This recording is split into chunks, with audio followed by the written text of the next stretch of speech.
শেষ মুহূর্তে কি কি পড়বেন? খাদ্য অধিদপ্তরের বিগত প্রশ্নসমূহ, বিসিএস কোশ্চেন 10ম থেকে 49তম পর্যন্ত, যেখানে সাবজেক্টিভ যে প্রশ্নগুলো আছে এই প্রশ্নগুলো পড়ার দরকার নেই। গত 3-4 মাসের কারেন্ট অ্যাফেয়ার্স এর উল্লেখযোগ্য অংশসমূহ পড়বেন। আর খাদ্য অধিদপ্তর সম্পর্কে বাংলাদেশ এবং আন্তর্জাতিক প্রতিষ্ঠানসমূহ এবং তাদের সর্বশেষ কার্যক্রম সম্পর্কে পড়বেন। মনে রাখবেন, জব সলিউশন থেকে 80% কোশ্চেন কমন থাকবে, 5% থাকবে রিসেন্ট কোশ্চেন এবং 15% হবে একদম নতুন।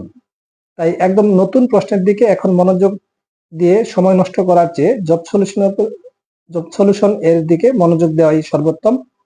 সবার জন্য শুভকামনা। আসসালামু আলাইকুম।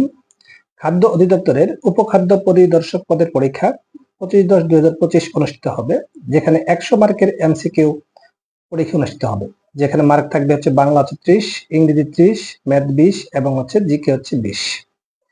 এখানে দুইটা কনফিউজিং বিষয়, একটা হচ্ছে সার্কুলারে বলা ছিল, মার্ক ডিস্ট্রিবিউশনে বলা ছিল যে পরীক্ষার সময় হবে 90 মিনিট, কিন্তু পরীক্ষার যে অ্যাডমিট কার্ড ডাউনলোড অপশন দেওয়া হয়েছে সেখানে টাইম বলা আছে 10টা থেকে 11টা।